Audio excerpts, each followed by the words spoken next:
so you guys can actually hear me. Everybody in my house is asleep. I know it's like super early in the morning, but um, I'm kind of like a night owl, so it kind of just works out like that. So today's gonna be a little bit more on the personal side. I really feel like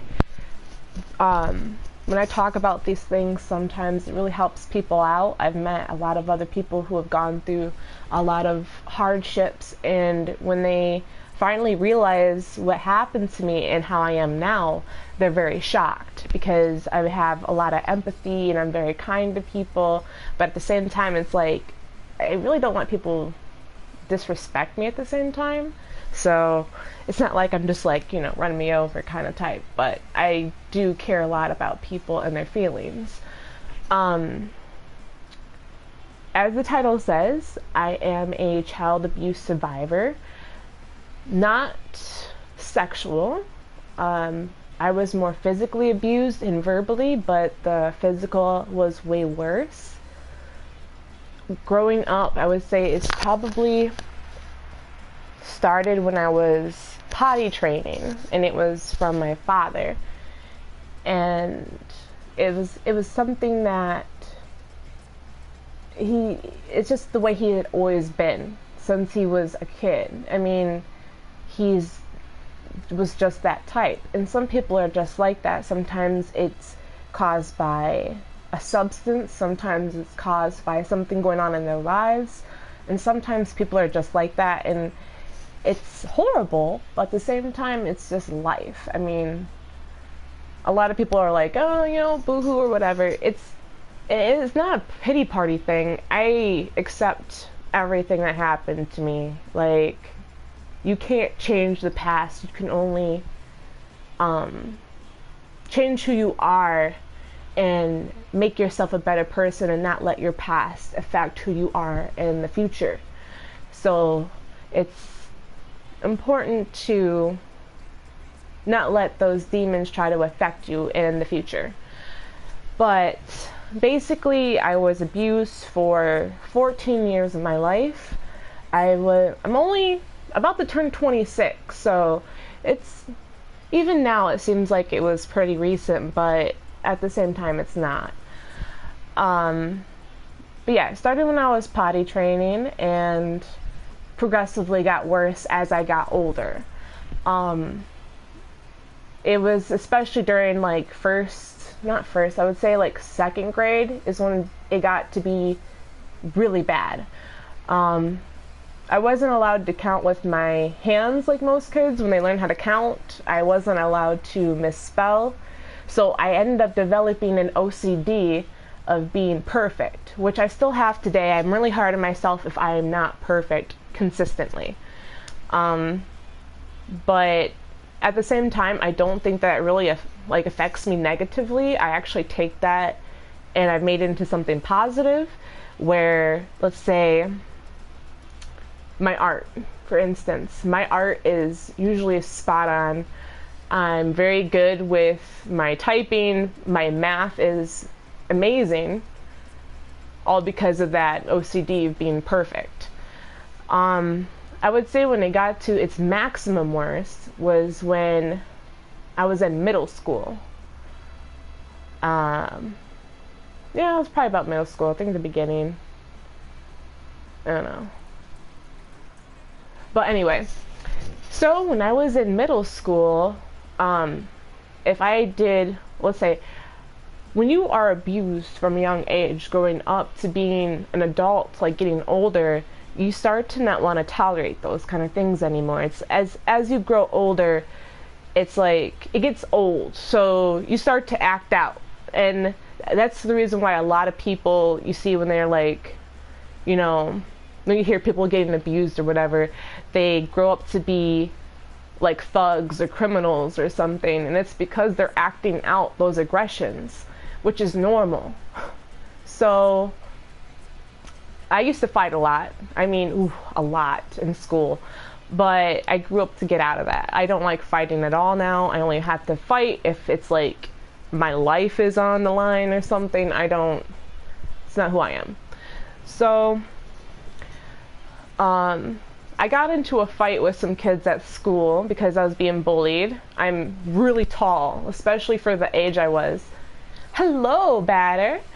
For the age I was a lot taller than most kids, and so I got teased for that, plus being mixed. That was bad too. So that mixed with the abuse, I acted out a lot. So my dad caught wind of that, which of course is like, you know, you should discipline your children. I'm not going to be like the type of person to say don't spank your kids, because that's how you make little assholes. Okay, let's just be honest. Spank your fucking kids. Just know when enough is enough.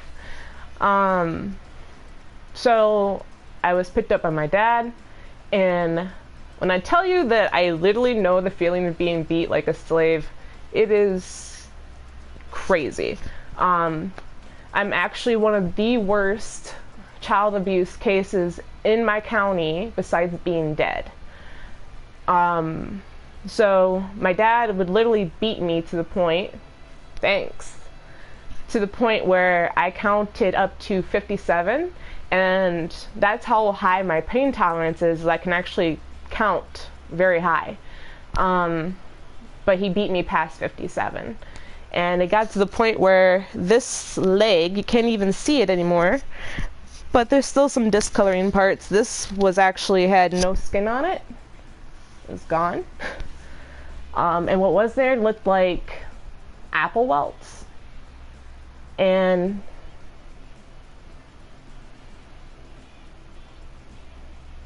see, that's what I'm saying. Like, this stuff is, like, people try to, like, push it aside, like, abuse is not normal, or like if you do talk about it, people get really uncomfortable, but it's like people should understand, like, people go through this, and some people have a hard time with it. I don't. I used to, but I'm pretty comfortable with my past. I am fucking own that shit. So yeah, so he literally, like, I was beat so badly, this whole leg was completely, I couldn't use it. It was completely messed up. My whole back side was completely, it wasn't even purple, it was black. Most of my skin was black. I can show you, it's pretty bad. I'm almost 6 foot. So, which is really tall for a female, especially in my area. Most women are like 5'7", so I'm pretty tall. So, yeah, when I went to the hospital, this was my second time being rushed to the hospital, so this was actually my second time having it the worst. And I remember meeting this officer, and I'll never forget his name. His name was Officer Shed. Thought it was so funny. I'm like, where's the shovels? And I was playing on my DS, and I was explaining to him how the DS worked, because it was back when it first came out, and I had that badass limited edition Mario DS. So proud of it. Anyway, he was like, how does it work? And I'm showing him little cartridges. I'm laughing to him and everything. And so he went to go take the pictures, and when I pulled down the sheet, he started to cry. I've never seen a grown man cry like that. And and he always needs attention. He's a little hoe. Like, that cat is needy as hell. But anyway, I've been loving on him all day. He's good. But now he's in there eating. He don't care. Yes, I like black cats. They were one of the most unloved types of cats, like any black animal. So I like to get at least one black animal and give it like lots of love-ins. Anyway, so he started crying. He couldn't even take the pictures. Had to have a nurse take the pictures. And that was my first time realizing that what I was going through really wasn't normal. Yes, just like black people. Even with me being mixed, it's still like, eh. With the tattoos, it's pretty funny. People like to be like, oh my god, that's like a thug or something. And then, like, especially at the grocery store, there was like, yeah, I'm totally mixed. It's totally fine. But, so, yeah. So that was my first time realizing it wasn't alright. Back when I was a kid, I actually became mute for a little bit. I think it was in between the ages of 7 and 9. I wouldn't talk to anybody. And that was because my dad told me, like, I was more afraid of not speaking, but saying the wrong thing. And he told me if I told anybody what was going on, he was going to kill me, which I know now is bullshit. Like, haha, bitch, I'd like to see you try. But, yeah. So I stopped talking to people because I was afraid that people would get the wrong idea, or it would get back to him and then it would become worse. And I think, hey, I got big titties, so they're out there. I mean, either you fucking just look at them and accept them, or get the fuck over it. So, yeah. I think it was back around then. But then I met somebody and she actually got me out of it. She was really cool, and she would be like, hey, why don't you talk, and all this other stuff. And she would like pick at me, like literally like sit there at the desk next to me and poke at me. And it's like, you really have to appreciate those kind of people because they pull you out, you know? So that was my first time really having somebody, and she didn't even know what was going on, but she pulled me out of that not wanting to talk phase. And when I did start talking, that's when things did get worse. And it got to the point where, I believe it was when he was with this lady. He was dating her. He was beating up her too. Like if she didn't make dinner, he would choke her right in front of me and my little brother. Things like that. So, yeah, he was beating her up because she didn't do something, and then told her to leave with my brother because he was going after me next. And that was the first time I tried to fight him back, because that's when I got my voice back. And once I pushed him away, I remember him taking me by my throat and slamming me down to the ground and telling me I was going to die. So they are not annoying. They are so freaking cute. They are so freaking cute. Huh.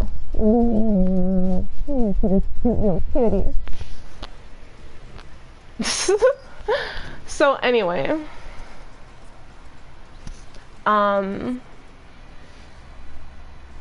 he ended up taking me by the throat and shoving me out of a 2-story window, and my neighbor's fence was broken, so if he would have thrown me out of the window, I would have been impaled on that and I would have died. But I remember him having me pretty much all the way outside the window and was prepared to throw me out of it.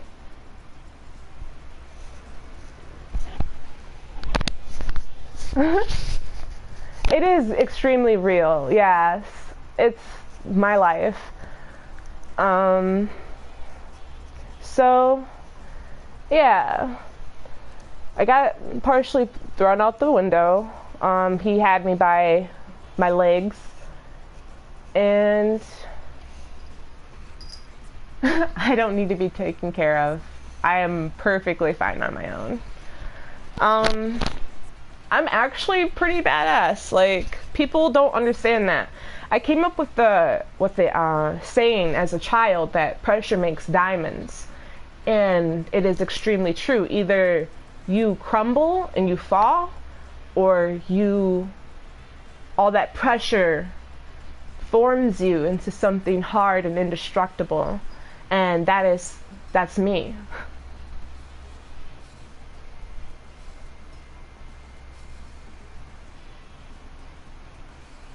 I can't read the one part.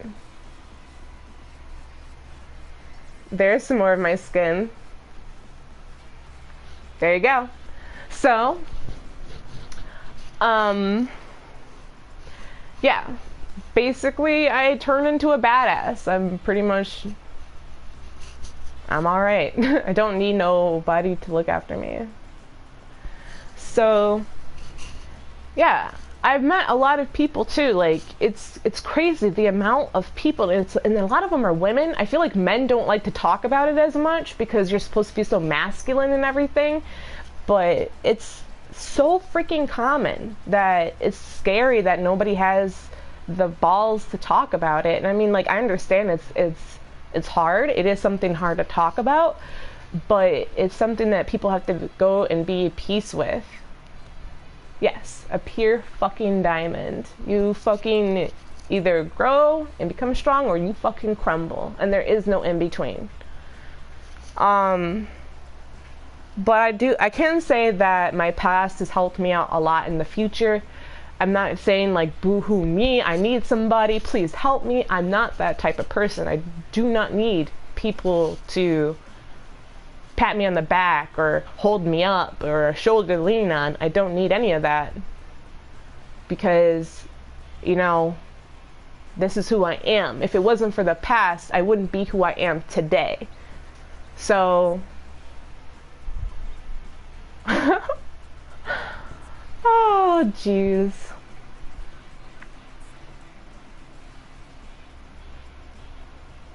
I have no idea what that means, but thank you. So yeah, I've basically, the way I am now is I don't judge anybody for what they're going through or how they act. Thank you, Hardy. But I believe, like, I've even met several racist people. I've been able to turn them around and like me. I take the time to get to know people, because you never know why that person feels that way, or if somebody's having a bad day at work, a bad week. I always think, what's going on at home? And sometimes I'll sit down and talk to those people and see how they're doing, because I already know how it's like to have a lifestyle outside of school or outside of work, and know how hard life can be. You never know what somebody else is going through. Sometimes people can't get over what happens, and sometimes other people, like, they become toxic and they affect people wrong.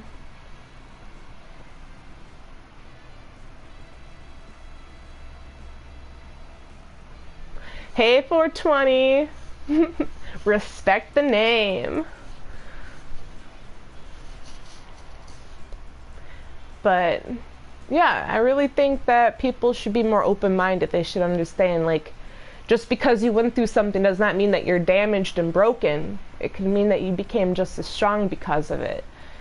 And that your past really doesn't define you, but it does make you who you are.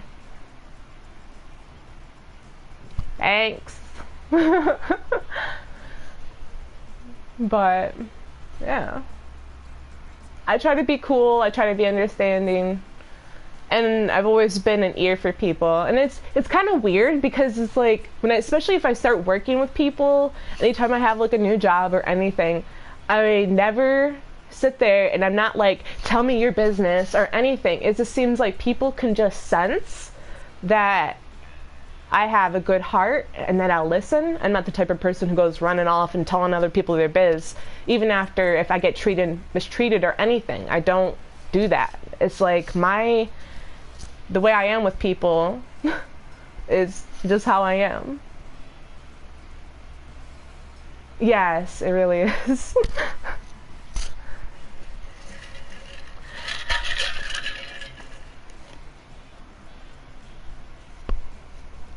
Aw, thanks. My husband likes to game with me. He's not as good as me, so he doesn't like to game with me as much, but I'm really good. Like, I'm getting damn near close to 2,000 trophies, and I'm very proud of that. I think I got 4 platinums. I'm working on more. Is that a bug? No, it's on my TV. It looked like it was on my fucking blinds. Messing with me. I gotta kill that thing. Hold on. With this baby brush. Get out of here.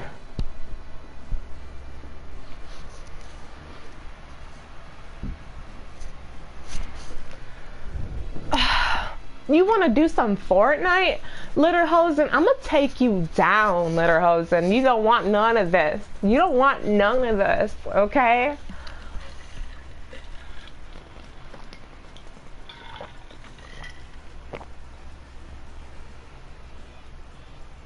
I won't. Trust me, I've been through way more than just that. And it's like, I don't know.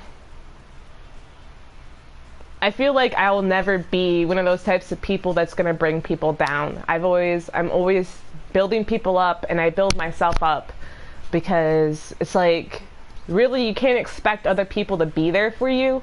You have to be there for yourself. Love you too. Yeah, I got it. I got that ring on. Hold on, let me flash that shit, okay? Like, dun, dun, dun.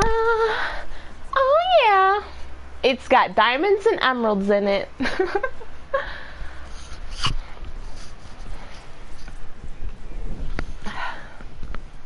But I'm just letting you guys know, if you guys ever need anybody to talk to, you ever need, like, if you're ever going through a hard time, or if you have gone through stuff and you're having a weak spot, let me know in the comments, and I will send you my Snapchat if I have to. I'm always there for people, and we can talk and get through it, because I would rather somebody sit there and talk to me than sit there and try to, how do you kill yourself?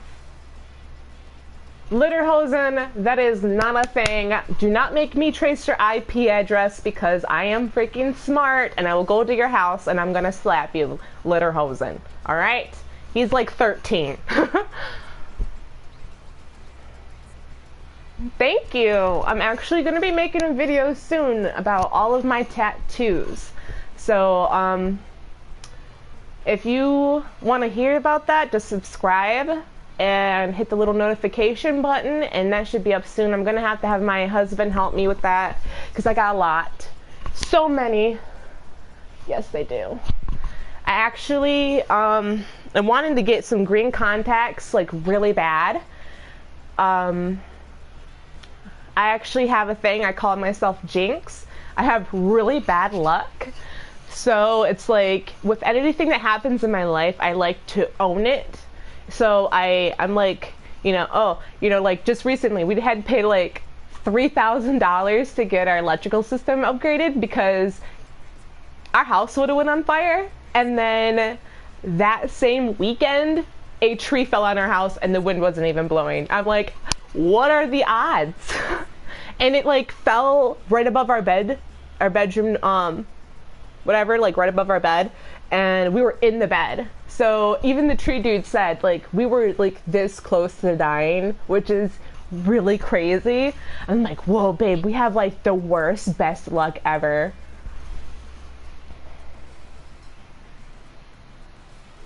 See, and that's normal too, though, Lederhosen. I mean, like, I was the same way too. Like, you don't just have, like, a bad life and not go through that spot.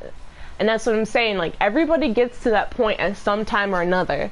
It's like you go through that down spot. And I would rather have somebody to talk to, and I would rather be that person that somebody talks to, than them taking their own life. Because it's like, just because you're going through a bad spot now does not mean that you're always going to be going through that bad spot. It's just a time frame, and it's just being patient and waiting it out. We had to, okay, this house is super old. Like, this area is modernized. Like, this isn't even up to code, like, how we want it. But, like, the rest of my house looks like an old lady house, because this is actually my husband's mom's house. She gave it to us. And so it's got a lot of work that needs to be done. Her house is so old that the washer and dryer had, like, those, like, 2 prongs, like, you'd, like, for, like, the PlayStation or something. It was, like, one of those old kind of systems. So we needed a new outlet for the new dryer. And when we had the electrical dude come in to put that in, he said something like the whole house was off. And what it was is that she had some crackhead come in here and put a fuse box in. Well, the box, it's not a fuse box, breaker box, my bad. The breaker box is 100 amps, and the meter outside is only 6.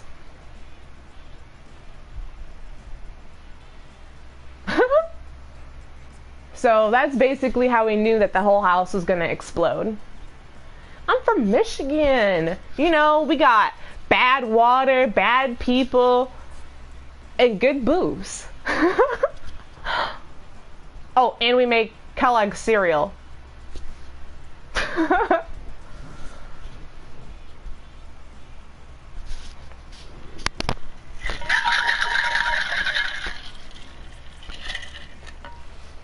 But anyway, guys, if you... Thanks. We work hard for the stuff we have. It's been a thing. Thanks. It's a good thing that my breaker box consistently turned off instead of allowing us to go up in flames. Like, my microwave actually exploded on me. I just opened it, and then there was like this huge spark underneath, and then my dumbass was still trying to put food in there like it's gonna work magically. I'm like, me hungry, explosion that important, and I still put it in there, and I'm like pushing buttons and realizing that the whole thing fried.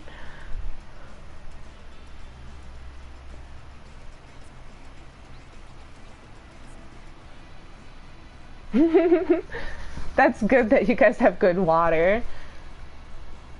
Oh, so you're like by like the Oregon Trail, right? Or Oregon? Is that Oregon? Yeah, Oregon. Can't read.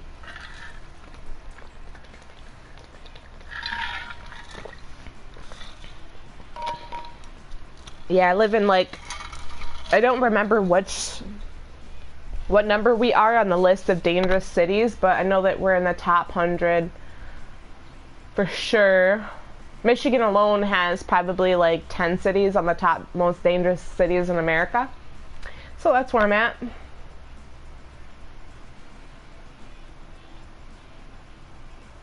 Uh-huh. Good for you, Batter. We all have to have a thing.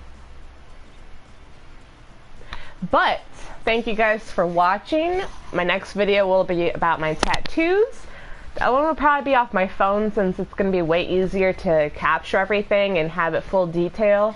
So if you guys want to see all the tattoos I have, which is a lot, the only one I can't show you is the one on my head because my hair. But besides that, I think I have like 15 or something. I wanted to be an MMA fighter. I don't have a tramp stamp. Beyond that, I actually have a full set of wings on my back. I don't even know if you can even see it from there, but I have wings. So yeah. I was actually thinking about getting the devil's tail that goes from down there and goes down my leg. I don't go to church. I'm not religious. But anyway, you guys have an awesome night, and remember, if you guys need anything, just leave a comment inside the comment box. I'll give you my Snapchat. Not you, Batter, because you're not touching my butt. And have an awesome night. Also, like and subscribe.